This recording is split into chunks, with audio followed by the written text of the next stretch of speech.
السلام علیکم ورحمۃ اللہ وبرکاتہ۔ معزز ناظرین، پیش خدمت ہے علامہ احسان الہی ظہیر شہید رحمۃ اللہ علیہ کا مختصر تعارف۔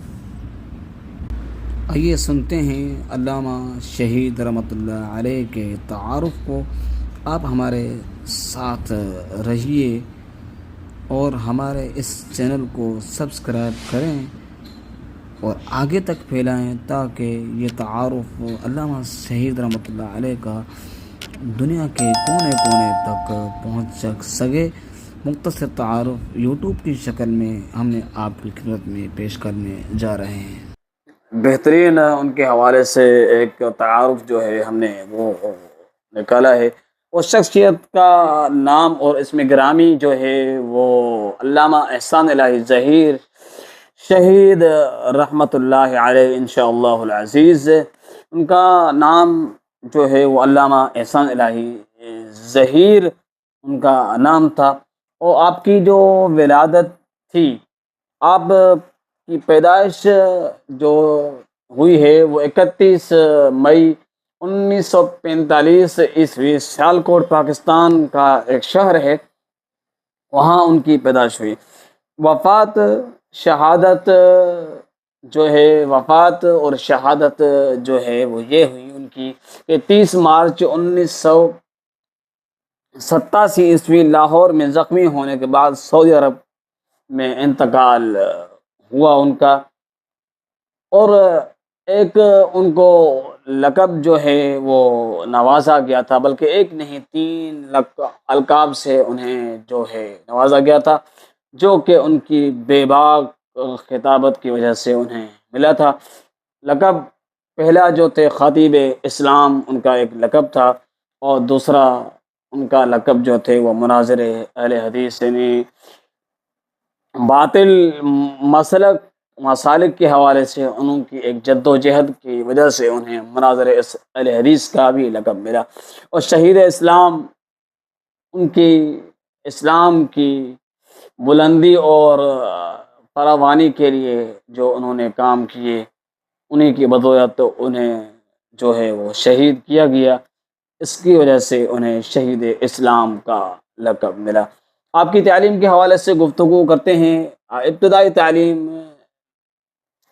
علامہ احسان الہی ظہیر شہید رحمۃ اللہ علیہ نے سیالکوٹ کے مقام پر اپنے آبائی علاقے میں انہوں نے حاصل کی تھی۔ پنجاب یونیورسٹی سے عربی اور اسلامی علوم میں جو ہے وہ کافی ڈگریاں انہوں نے حاصل کر رکھی تھیں۔ اس کے بعد اعلیٰ تعلیم کے لیے جو ہے وہ جامعہ الاسلامیہ مدینہ المنورہ سعودی عرب سے انہوں نے اعلیٰ تعلیم حاصل کی، اور وہاں عربی زبان اور ادب میں کمال انہوں نے جو ہے وہ پیدا کیا۔ وہاں پر دینی اور سیاسی خدمات بھی کے حوالے سے بھی ہم آپ کی خدمت میں ان کے حوالے سے معلومات پیش کرتے ہیں۔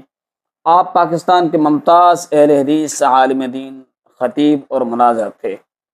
آپ نے اہل سنت والجماعت، اہل حدیث کے عقائد اور نظریات کا بھرپور دفاع کیا، جو آج تک بہت ہی کم شاذ و نادر سے پیدا ہوئے ان کے بعد کہ اس انداز کے ساتھ انہوں نے جو ہے وہ اہل حدیث کے عقائد و نظریات کا دفاع کیا ہو۔ آپ کو مناظرانہ قوت، عربی زبان پر انتہائی امور اور پرجوش تقریر کی وجہ سے عالمی سطح پر ایک بہت بڑی شہرت جو ہے وہ حاصل تھی۔ علامہ احسان الہی ظہیر شہید رحمۃ اللہ علیہ جو ہے ان کا سیاست میں بھی ایک جو ہے وہ کردار تھا۔ سیاست میں جو ان کا تعلق تھا، آپ جمعیت اہل حدیث پاکستان سے سیاسی حوالے سے جو ہے وہ ایک ممبر تھے۔ علامہ احسان الہی ظہیر شہید رحمۃ اللہ علیہ نے کچھ تصانیف جو ہیں وہ ان کے حوالے سے جو ہے اس وقت جو ہے مایہ ناز ہیں، وہ نایاب بھی ہیں بس، اور جو ہیں ان کی ان تصانیف پر جو ہے وہ حکومت وقت کی پابندیاں بھی عائد ہیں۔ ہم چند تصانیف جو ہیں جو مشہور ہیں عوام الناس کے ہاں آپ کی خدمت میں ان کے نام پیش کر رہے ہیں۔ اشیاء و سنہ بہترین کتاب ہے علامہ محدث احسان الہی ظہیر شہید رحمۃ اللہ علیہ کی۔ اس کے بعد اشیاء و تشیع اشیاء و تشیع جو ہے یہ کتاب ہے علامہ صاحب کی، اور البریلویہ کے نام سے بھی ایک ان کی تصنیف بہترین ہے۔ التصوف المنشأ والمصیر کے نام سے کتاب ہے، تصوف صوفیت کے حوالے سے یہ کتاب ہے۔ القادیانیہ، الاسماعیلیہ، البہائیت الباطنیہ، یہ جو ہے علامہ صاحب کی انتہائی مشہور کتابیں ہیں، جو ہے حکومت وقت کی اس وقت ان کتابوں پر نشر و اشاعت پر پابندی عائد ہے۔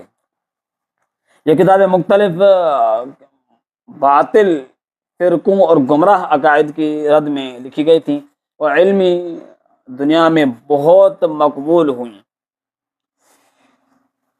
شہادت کے حوالے سے ہم آپ کی خدمت میں جو ہے وہ چند معلومات پیش کرتے ہیں۔ 23 مارچ 1927 عیسوی کو لاہور میں مینار پاکستان کے قریب اہل حدیث کے جلسے عام کے دوران دھماکہ ہوا، جس میں علامہ احسان الہی ظہیر شدید زخمی ہوئے۔ انہیں علاج کے لیے سعودی عرب لے جایا گیا، جہاں شاہ فہد بن عبدالعزیز نے ذاتی توجہ دی۔ 30 مارچ 1987 ایک افسوسناک دن کے طور پر جو ہے وہ نکل آیا کہ آپ زخموں کی تاب نہ لا سکے اور شہید ہو گئے۔ آپ کی نماز جنازہ امام الانبیاء جناب محمد رسول اللہ صلی اللہ علیہ وسلم کی مسجد نبوی میں ادا کی گئی، اور آپ کو نبی علیہ الصلوۃ والسلام کی مسجد کے قریب ہی قبرستان بقیع غرقد جنت البقیع جنہیں کہا جاتا ہے میں دفن کیا گیا ہے۔ خصوصیات جو ہے ان کے حوالے سے ہم گفتگو کرتے ہیں کہ ان کے اندر کیا خصوصیات جو ہے وہ پائی جاتی تھیں۔ عربی زبان پر غیر معمولی قدرت، تقریر میں فصاحت اور بلاغت کی مثال سمجھے جاتے تھے اپنے دور کے۔ فرقہ وارانہ گمراہیوں کے علمی رد میں نمایاں کردار تھا۔ شہادت کے بعد بھی ان کی تصانیف اور تقریریں اہل سنت کے لیے علمی سرمایہ ہیں، اور آج تک وہ علمی سرمایہ جو ہے وہ موجود ہے اور لوگ اس سے فائدہ اٹھا رہے ہیں۔ علماء کے جو ہے تاثرات علامہ صاحب کے حوالے سے جو ہے ہم آپ کی خدمت میں پیش کرتے ہیں۔ مولانا پہلے ان علماء کے تاثرات پیش کرتے ہیں جو ملکی علماء یعنی پاکستان سے جن کا تعلق تھا۔ ان میں مولانا محمد اسماعیل سلفی، سابق امیر جمعیت اہل حدیث پاکستان، فرماتے ہیں علامہ احسان الہی ظہیر کے حوالے سے کہ احسان الہی ظہیر اہل حدیث کا نہیں بلکہ امت مسلمہ کا فرمایا ہے۔ اللہ نے اسے خاص طور پر فرقہ باطلہ کے رد کے لیے پیدا کیا ہے۔ نمبر 2، محتمم دارالعلوم حقانیہ اکوڑا خٹک مولانا سمیع الحق جو کہ انتقال کر چکے ہیں۔ علامہ شہید رحمۃ اللہ علیہ کے بارے میں فرماتے ہیں کہ انہوں نے ان کے حوالے سے جو بات کی گفتگو کی، میں نے ان کی عربی خطابت اور قوت استدلال کا معترف ہوں۔ کہتے ہیں میں ان کی، علامہ سمیع الحق جو ہے فرماتے ہیں کہ میں ان کی عربی خطابت اور قوت استدلال کا معترف ہوں۔ وہ جس مسئلے پر گفتگو کرتے تھے گویا کوئی انسائیکلوپیڈیا بول رہا ہے۔ مولانا عبدالستار خان نیازی جو ہے یہ بریلوی مکتبہ فکر کے رہنما علامہ شہید رحمۃ اللہ علیہ کے بارے میں کچھ اس طرح گویا گفتگو ہیں. انہوں نے گفتگو جو کی ہے وہ یہ ہے کہ کہتے ہیں میں ان سے فکری اختلاف کے باوجود یہ مانتا ہوں کہ وہ بہت بڑے عالم، خطیب اور مرد مجاہد تھے. ان جیسی جرت اور بہادری کم ہی دیکھنے کو ملتی ہے. غیر ملکی علماء کے تاثرات ہم آپ کی خدمت میں پیش کرنے لگے ہیں. سر فہرست شیخ عبدالعزیز بن باز، مفتی مملکت سعودی عرب، کچھ گفتگو جو ہے وہ اس قدر کر رہے ہیں. کہتے ہیں الشیخ احسان الہی ظہیر کا دعوت کے بڑے علماء میں سے تھے، یعنی ان کا شمار دعوت کے بڑے علماء میں ہوتا ہے. اللہ تعالیٰ ان کے ذریعے سنت کو سر بلند کیا اور بدعات و گمراہیوں کو دبایا. محدث الاثر شیخ ناصر الدین البانی رحمۃ اللہ علیہ علامہ احسان الہی ظہیر شہید رحمۃ اللہ علیہ کے بارے میں کچھ اس طرح گفتگو فرماتے ہیں. میں نے ان کی تصانیف دیکھی، وہ نہایت قیمتی ہیں. ان میں علمی جرت، دلائل اور حوالہ جات کی بھرمار ہے. ایسے لوگ صدیوں بعد پیدا ہوتے ہیں. شیخ عبد المحسن العباد مدینہ یونیورسٹی کے اساتذہ میں ان کا جو ہے وہ شمار ہوتا ہے. علامہ احسان الہی ظہیر شہید رحمۃ اللہ علیہ کے بارے میں گفتگو فرماتے ہیں کہ ان کی عربی خطابت اور علمی جلالت کی وجہ سے ہم مدینہ میں بھی ان پر فخر کرتے تھے، اور وہ غیر عرب ہو کر بھی عربی کے امام تھے. بین الاقوامی سطح پر جو ہے ان کی پہچان، مصر کے کئی اساتذہ نے ان کی عربی تقریر سن کر جو ہے وہ کچھ اس طرح گویا گفتگو ہوئے تھے، کاش ہمارے عربی نوجوان بھی ایسی فصیح و بلیغ عربی بول سکتے جیسے ایک عرب غیر عرب پاکستانی بولتا ہے. کویت، سعودی عرب، قطر اور دیگر ممالک میں ان کی کتابوں کو بہت بڑی اہمیت دی گئی اور کئی جامعات میں ان پر تحقیقی کام بھی ہوا ہے. علامہ صاحب عرب علماء کے تاثرات جو ہے ان کے حوالے سے کیا ہے.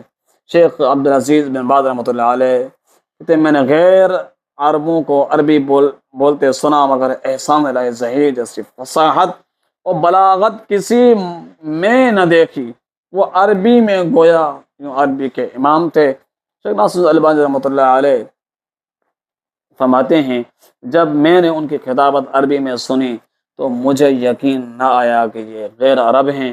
ان کی زبان عربی کے سمندر کی طرح وسیع اور انداز بیان دلائل سے مزین ہوتا تھا. شیخ عبد المحسن العباد جو ہے شیخ علامہ احسان الہی ظہیر رحمۃ اللہ علیہ کی عربی کے حوالے سے تاثر لکھتے ہیں کہ مدینہ منورہ کے طلباء ان کی عربی خطابت سے محظوظ ہوتے اور عرب اساتذہ حیران ہوتے کہ ایک اجمی غیر عرب کس طرح عربی کو اتنی روانی اور قوت استدلال کے ساتھ پیش کرتا ہے. جامعہ ازہر کے ایک استاذ کا تاثر ہم آپ کی خدمت میں پیش کرنے لگے ہیں. کہتے ہیں کہ ہم احسان الہی ظہیر کی تقریر سنی، اگر ہمیں پہلے نہ بتایا جاتا یہ پاکستانی ہیں تو ہم بھی نہ سمجھ پاتے کہ وہ غیر عرب ہیں. ان کی عربی اہل زبان جیسی بلکہ کئی پہلوؤں سے ان سے بھی بلند ہے. شیخ صالح الفوزان رحمۃ اللہ علیہ فرماتے ہیں، شیخ صالح الفوزان حافظہ اللہ کے اس وقت زندہ ہیں، وہ فرماتے ہیں وہ عربی میں تقریر کرتے تو دلائل اور آیات کی ایسی بارش کرتے کہ سننے والا مبہوت رہ جاتا. ان کے لہجے میں غیر معمولی جرت، علمی رسوخ ہوتا. کویت کے ایک اخبار میں ان کے بارے میں لکھا گیا کہ احسان الہی ظہیر ایک پاکستانی نہیں بلکہ وہ عربی خطابت کے تاج ہیں. ان کا نام تاریخ خطابت میں سنہری حروف سے لکھا جائے گا. ایک سعودی استاد فرماتے ہیں کہ جب وہ عربی میں تقریر کرتے تو عرب سامعین بھی اپنی زبان کے حسن سے لطف اندوز ہوتے اور ہم سوچتے کہ یہ شخص اللہ کی طرف سے ایک معجزہ ہے۔ غیر اہل حدیث علماء بھی شیخ محدث العصر علامہ احسان علیہ ظاہر رحمۃ اللہ علیہ پر گفتگو کرنے سے رہ نہ سکے۔ آئیے ہم آپ کی خدمت میں پیش کرتے ہیں۔ مولانا عبدالستار خان نیازی اہل سنت بریلوی جماعت سے ان کا تعلق تھا۔ کہتے ہیں کہ میرا فکری اختلاف اپنی جگہ، لیکن میں یہ مانتا ہوں کہ احسان الہی ظہیر بہت بڑے عالم، شعلہ بیان، خطیب اور نڈر مجاہد تھے۔ ایسی جرت اور بہادری بہت کم علماء میں دیکھنے کو ملتی ہے۔ مولانا سمیع الحق جمعیت علماء اسلام دیوبندی مکتب فکر سے ان کا تعلق تھا۔ فرماتے ہیں میں ان کی عربی خطابت اور قوت استدلال کا معترف ہوں۔ وہ جس مسئلے میں پر گفتگو کرتے گویا علم کا انسائیکلوپیڈیا بول رہا ہو۔ پیر کرم شاہ الازہری بریلوی مکتب فکر کے جید عالم مفسر ضیاء القرآن احسان الہی ظہیر کی تحریروں میں غیر معمولی علمی شان اور حوالہ جات کا اہتمام ہے۔ ان کی عربی پر گرفت قابل رشک ہے۔ مولانا کوثر نیازی بریلوی پس منظر سے سابق وفاقی وزیر مذہبی امور پاکستان کہتے ہیں کہ احسان الہی ظہیر ایک ہمہ جہت شخص تھے، سیاست میں بھی سرگرم اور ممبر پر بھی جہاد کیا۔ ان کی شہادت دراصل پاکستان کے علمی سرمایہ کا بڑا نقصان ہے۔ مولانا عبدالحق دارالعلوم حقانیہ کے استاذ کچھ اس طرح لب گشائی کرتے ہیں، میں نے ان کو قریب سے دیکھا، وہ صرف اہل حدیث کے نہیں بلکہ پوری امت کے خطیب تھے۔ وہ اپنے دور کے سب سے بڑے مناظر تھے۔ غیر ملکی اہل حدیثی علماء ان کے حوالے سے لکھتے ہیں۔ ڈاکٹر یوسف القرضاوی اخوانی مکتب فکر قطر سے ان کا تعلق، کہتے ہیں میں نے ان کی کتب اور خطابات دیکھے، وہ جہاں کہیں باطل نظریہ دیکھتے پوری قوت کے ساتھ اس کا علم رد کرتے۔ ان کی شہادت امت کے لیے نقصان عظیم ہے۔ شیخ عبدالفتاح ابو غدا دیوبندی حنفی مکتب فکر شام سے ان کا تعلق ہے۔ ان کے علمی لکھتے ہیں علامہ صاحب کے بارے میں، ان کی علمی کاوشوں میں بہت بڑی محنت اور باریک بینی ہے۔ انہوں نے کتاب و سنت کی روشنی میں فرقہ پرستی کا مقابلہ کیا اور یہی ایک حقیقی عالم کی پہچان ہے۔ یہ علامہ احسان الہی ظہیر شہید رحمۃ اللہ علیہ کے حوالے سے مختصر تعارف آپ کی ذات پر ملکی اور غیر ملکی علماء اہل حدیث اور غیر اہل حدیث علماء کا تاثرات اور ان کے حوالے سے چند ان کی تصانیف کے حوالے سے بات ہم نے پیش کی ہے۔ اللہ تعالی ہمیں شیخ محترم کی جو تصانیف ہیں ان سے علم حاصل کرنے اور آگے لوگوں تک پہنچانے کی توفیق عطا فرمائے، اور انہیں اپنا اس وقت رہنما سمجھ کر ان کی کتابوں سے استفادہ اٹھانے کی توفیق عطا فرمائے۔ ھذا ما عندی والسلام علیکم ورحمۃ اللہ وبرکاتہ۔